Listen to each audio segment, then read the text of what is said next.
Bapak Ibu Saudara kasih Tuhan, masih di dalam topik besar kita bulan ini, yaitu mengenai keselamatan ya Bapak Ibu Saudara.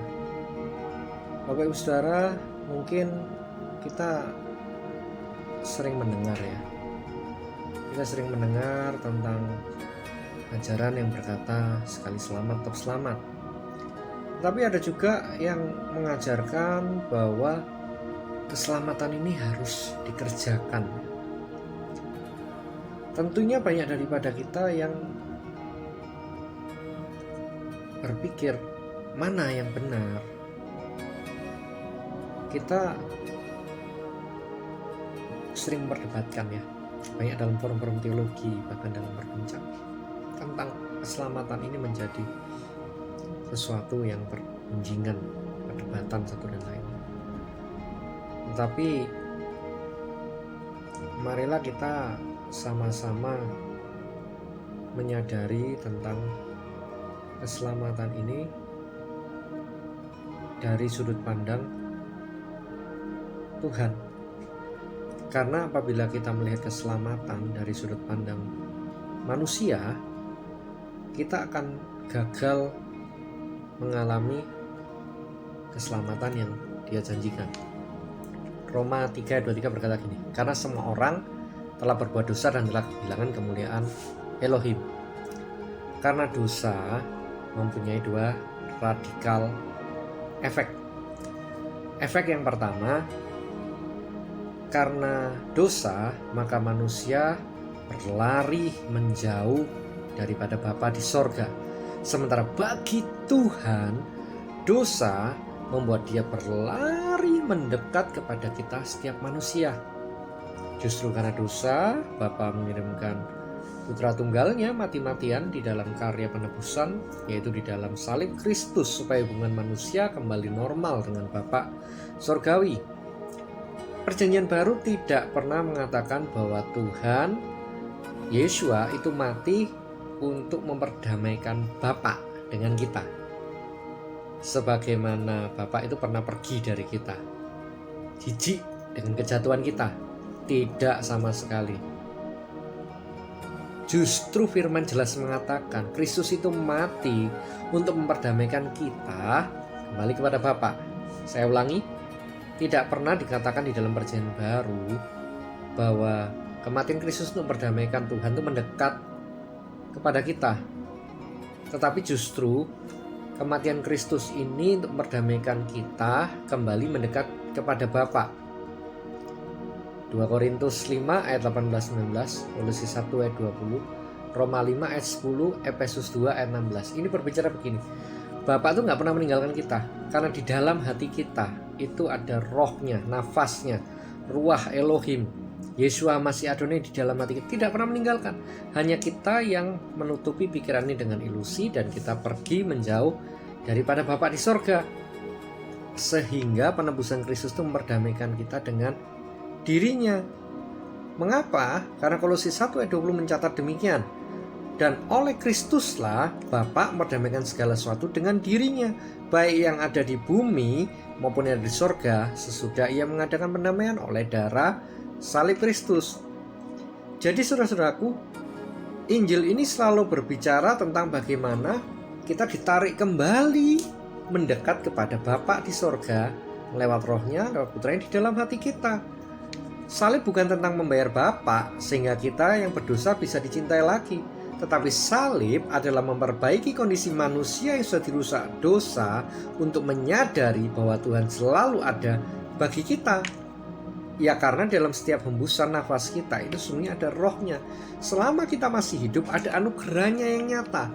Ada second chance for every one of us. For Christ is a person and his name is Jesus Christ. Absolutely true. Ya, kasih karunia itu adalah di dalam Kristus sendiri. Namun dosa membuat kita tidak bisa melihat Dia. Bahkan dosa membuat kita delusi bahwa Tuhan itu menjauh dari kita. Padahal realitanya manusia tidak bisa hidup tanpa Tuhan. Tiap 24 jam 7 hari seminggu, Anda dan saya itu bisa mengalami sorga. Kita cuma tinggal menyadarinya. Dan ini perlu karya penebusan Kristus untuk mengubah paradigma kita bahwa kita ini anggota keluarga kerajaan sorga. Rasul Yohanes mengingatkan kita bahaya antikristus mengajarkan bahwa Kristus itu tidak datang di dalam daging. Mengapa?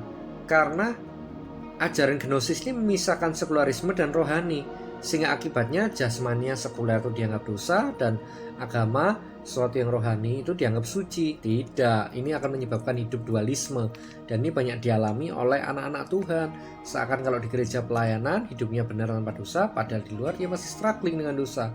No, apa yang dibayarkan oleh Kristus di kayu salib, esensinya itu adalah hubungan personal kita dengan Kristus. Artinya begini, kita tuh pulih dengan sorga, pulih dengan Tuhan. Gambar diri kita pulih di dalam Kristus. Imago Dei, Kejadian 1 ayat 26. Kita punya gambar diri yang sehat, bahwa kita ini anak Elohim, kita ini putra Elohim. Kita sudah ditebus, kita sudah dibayar dengan darah yang mahal. Sehingga hubungan kita dengan sesama otomatis dipulihkan. Kita bisa mengasihi sesama seperti diri kita sendiri. Kembali normal seperti Adam ketika diciptakan di Eden. Ingat, Eden itu bukan bicara surga di atas, tetapi di bumi ini. Bagaimana kita mengelola bumi ini, bagaimana kita selaras hidupnya dengan alam, juga dengan sesama, sebagai praktek kasih kita kepada Bapa, karena kita sudah dikasihi terlebih dulu. Maka biarlah kita berdoa seperti doa Mesias kita, seperti doa Kristus. Datanglah kerajaanmu, jadilah kehendakmu di bumi seperti di sorga. Amin. Kiranya perenungan firman Tuhan ini boleh membawa kita untuk semakin menyadari bahwa kita anggota keluarga besar, duta besar sorga. Biarlah kita bersikap sebagai seorang ambasador dari kerajaan sorga. Tuhan memberkati. Mari doa. Letakkan tangan kananmu di dada. Bapa Surgawi, tolong setiap pendengar dari acara ini, setiap anak-anakmu yang mendengarkan siaranmu ini dimanapun berada. Roh Kudus, Kau iluminasi, Engkau menjamah, Engkau membukakan pemikiran, Engkau memberikan kesadaran bagi setiap anak-anakmu bahwa kami tidak pernah Tuhan meninggalkan kami. Engkau selalu ada buat kami. Hanya kami yang boleh menjauh dari Engkau.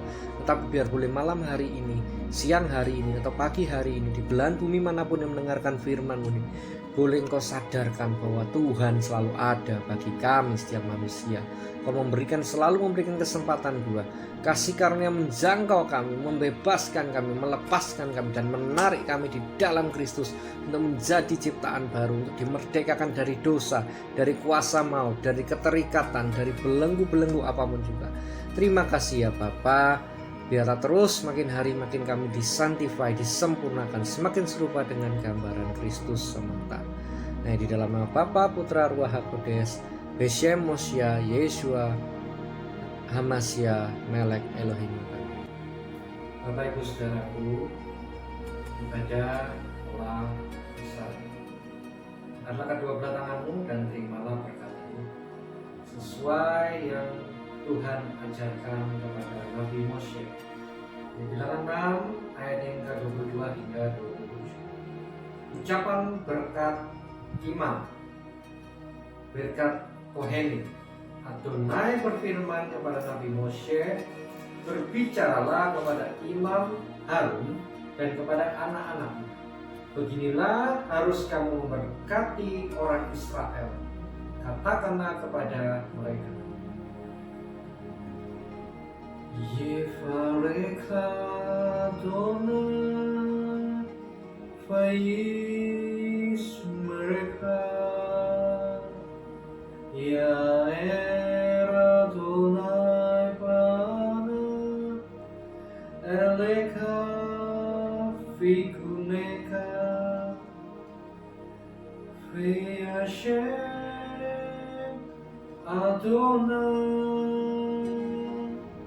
Leka Shalom. Adonai memberkati engkau dan melindungi engkau. Adonai menyinari engkau dengan wajahnya dan memberi engkau kasih karunia. Adonai menghadapkan wajahnya kepadamu dan memberi kau damai sejahtera. Demikianlah haruslah para kohenim, para imam letakkan nama atas umat Israel, maka aku akan memberkati mereka. Bapak Ibu Saudaraku, terimalah berkat dari Bapa, Putra, Ruach HaKodes, di dalam nama Yesus Kristus, Raja Penebus kami. Beshem Mosya Yeshua Melek Elohim. Amin. Selamat hari Minggu Bapak Ibu Saudara. Sampai jumpa minggu depan.